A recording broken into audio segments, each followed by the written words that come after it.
लोकसभेत आज राष्ट्रपतीवरील अभिभाषणावरील आभारदर्शक प्रस्तावादरम्यान विरोधक आणि सत्ताधाऱ्यांमध्ये जोरदार शाब्दिक खडाजंगी झाली। यामुळे कामकाज आधी दोनदा आणि नंतर दिवसभरासाठी स्थगित करावं लागलं।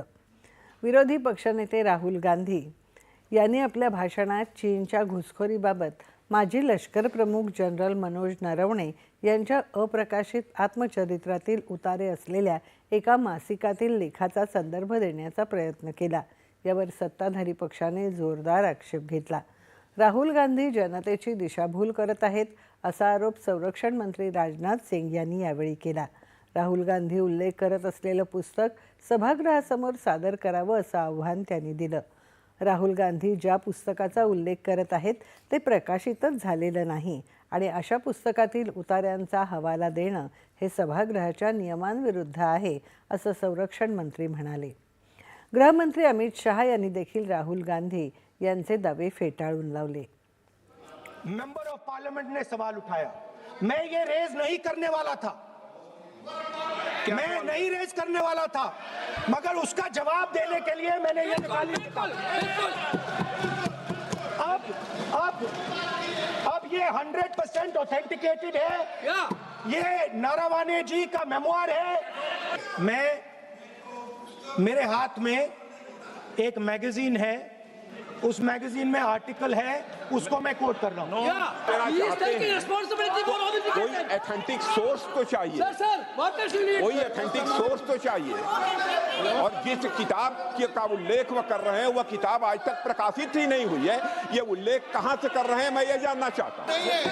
अध्यक्ष महोदय, मैं केवल एक व्यवस्था आपकी तरफ से चाहता हूं, लीडर अपोजिशन अपनी तरफ से वह पुस्तक यहां प्रस्तुत कर दें। किस पुस्तक पे लिखा है वो मैं पुस्तक देखना चाहता हूं, सदन देखना चाहता हूं। बिल्कुल नहीं, प्रकाशित ही नहीं हुई, पुस्तक प्रकाशित ही नहीं। मैं कॉन्फिडेंस के साथ कहना चाहता हूं वह पुस्तक प्रकाशित ही नहीं हुई। अध्यक्ष महोदय, ये लीडर अपोजिशन सदन को गुमराह करने की कोशिश कर रहे हैं। मैं आपसे अनुरोध करना चाहता हूं इन्हें किसी भी सूरत में यह बात बोलने की यहां पर इजाजत नहीं दी जानी चाहिए।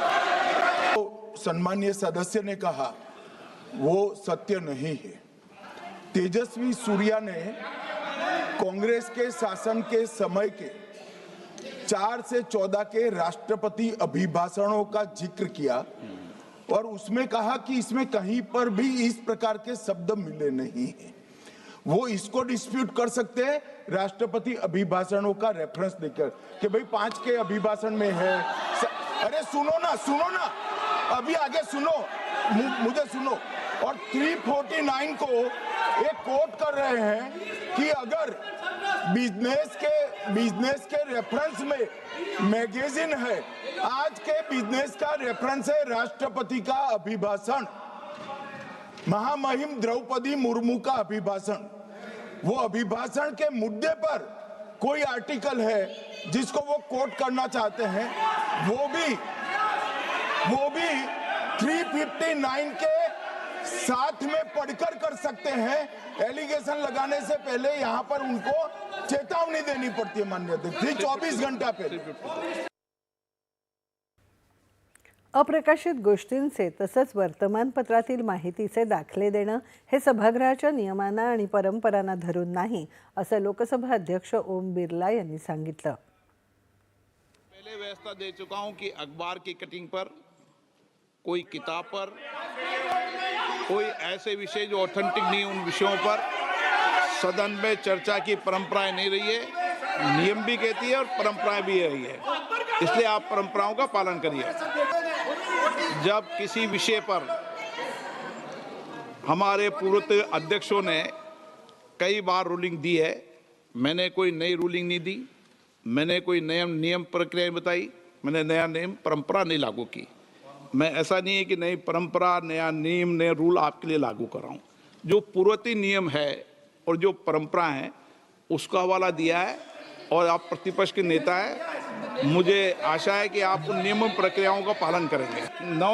मैं नियम बताऊँ 349 ऐसे मैंने व्यक्ति बोल दिया 349 ऐसी पुस्तक, समाचार पत्र नहीं पढ़ा जाएगा जिसकी सभा की कार्रवाई से कोई संबंध न हो। इस विषय पर व्यवस्था दे चुका हूं, तो मैं माननीय प्रतिपक्ष के नेता से अपेक्षा करता हूं कि वह सदन की गरिमा को रखेंगे। और मैंने पहले बता दिया कि मैंने कोई नियम परंपरा नहीं दी। सदन में अपनी बात करने का अधिकार है, लेकिन सदन में नियम प्रक्रिया और परंपराएं भी होती है, ठीक है ना। इस सदन का उपयोग बोलने के लिए कोई नहीं रोक रहा, ना मैं रोक रहा हूं, लेकिन सदन नियम प्रक्रियाओं परंपराओं से चलता है, इसलिए नियम प्रक्रिया परंपराओं से बोले।